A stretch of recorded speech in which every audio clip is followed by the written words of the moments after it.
पदस्थापन किया गया। अब खबर भागलपुर से, जहां एक बेबस मां करीब 27 सालों से अपने बेटे का इंतजार कर रही है, लेकिन उसका कुछ पता नहीं चल रहा है। दरअसल पूरा मामला कहलगांव के मदारगंज का है, जहां ऊखा देवी का पुत्र सीताराम झा अपने परिवार के भरण पोषण के लिए 1998 में ही भागलपुर से पंजाब गया और फिर गलती से पाकिस्तान पहुंच गया। 2004 में पाकिस्तान से छूटने के बाद भी अब तक वो घर नहीं पहुंचा।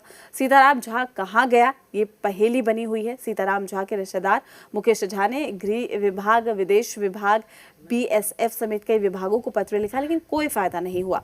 इस बीच सीताराम झा की पत्नी ने भी दूसरी शादी कर ली। अब बूढ़ी मां घर में अकेली है और अपने खोए बेटे के वापस आने का इंतजार कर रही है। सरकार पर बूढ़ी मां की उम्मीदें अब भी कायम है। 31 अगस्त 2004 को बाघा बॉर्डर पर जो है 55 कैदी का आदान प्रदान हुआ था। तो उसी में 36 कैदी उधर से जो छोड़ा था, उसमें एक सीताराम झा को भी छोड़ा गया था। लेकिन जो छोड़ा गया था तो उनको वो अनस्टेबल मेंटल कंडीशन में थे, मानसिक तनाव उनका ठीक नहीं था, मानसिक तनाव में थे। तो वहां से हमको आया कि इस्लामाबाद में भेजा, उसकी कॉपी मुझे मिली है। उसमें लिखा गया है कि 31 अगस्त 2004 को उनको छोड़ा गया है। इनको जो है आप जेल में पता कीजिए अमृतसर में, या नहीं तो मेंटल हॉस्पिटल में। 2.5 दशक पहले घर से कमाने के लिए निकला सीताराम झा अब तक पहेली बना हुआ है। दरअसल सीताराम झा बिहार के भागलपुर के कहलगांव अनुमंडल क्षेत्र के मदारगंज के रहने वाले हैं और यहाँ से वो काम करने के लिए, मजदूरी करने के लिए पंजाब गए हुए थे। किसी तरह बॉर्डर पार हो गए, पाकिस्तान चले गए। वहां 1999 में पाकिस्तान के पुलिस फोर्स ने, आर्मी ने उसे डिटेन कर लिया था और वहां जेल में बंद कर दिया था। 2004 में, 2002 से 2004 के बीच तत्कालीन प्रधानमंत्री अटल बिहारी वाजपेयी के माध्यम से जो है लोगों को जो है वहां से छुड़ाया गया था। और ये तस्वीर आप देखिए उनके घर से है।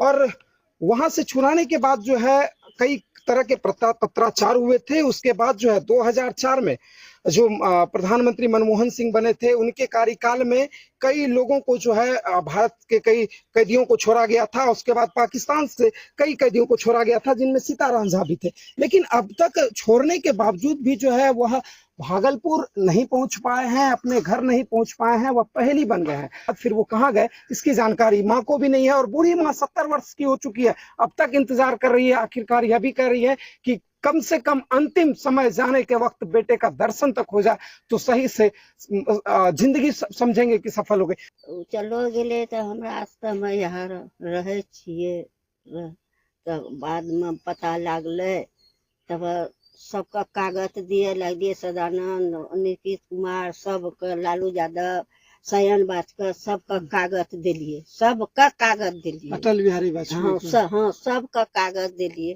कोई कहीं नहीं करलक। 2004 में बोलक छोड़ी दिल, हाँ छोड़ी दिल, हाँ, लेकिन अइले नहीं अभी तक। नहीं अइले नहीं। की रंग इंतजार रोज करे छो? की करबे बेटा, हमरा यहाँ लिख लिए छे।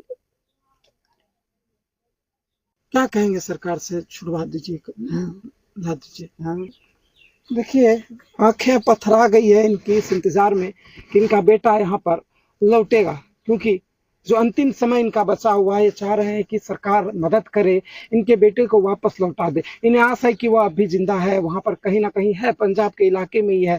जेल से छुड़ा लिया गया था, पाकिस्तान से वापस भेज दिया गया था, बाकायदा सारे डॉक्यूमेंट उसके मौजूद हैं, सारे पत्राचार किए गए। कह सकते हैं कि सरकार को इस पर ध्यान देने की जरूरत है। एक बूढ़ी माँ, आप देख सकते हैं किस तरह से एक छोटा सा कमरा है और ये फूस का घर है, किसी तरह से इसमें रहने को भी बस है। किसी तरह सरकार मदद करती है तो खाने को खाना मिल पाता है, लेकिन जरूरत है इनके बेटों को वापस ला देने की, ताकि सही से इनका जो बचा हुआ जिंदगी है वह गुजर बसर हो सके। अश्विनी कुमार, जी मीडिया, भागलपुर।